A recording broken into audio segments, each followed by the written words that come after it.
Well, seeing as it's Halloween or close to it, we're going to show you a really scary thing, aristocrat mechanism.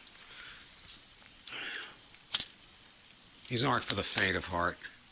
Definitely something that you want to think about before you tear one of these apart. There's a lot of gears, a lot of levers, and a lot of things to go wrong.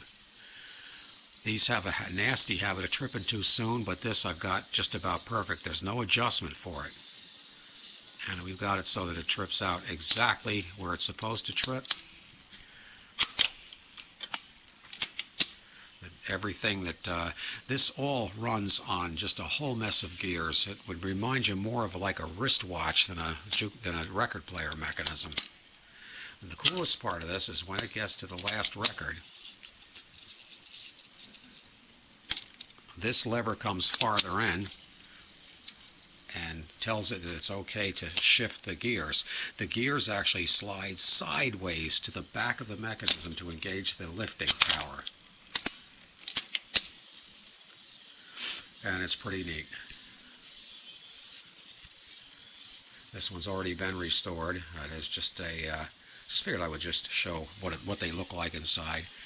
And let's go into what some of the things do here. I'm going to unplug it because it's easier that way. The credit, in other words, the thing that tells it how many times to play, because this is a coin-operated jukebox. Every time you drop a coin in the coin slot, it activates an electromagnet back in here, and it steps the gear up one time for each nickel.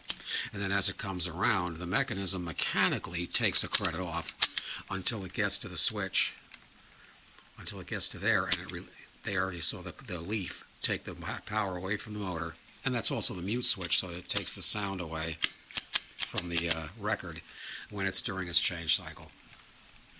On the side here, this lever here, this is the one that tells it whether to continue to just play the next record or to restack.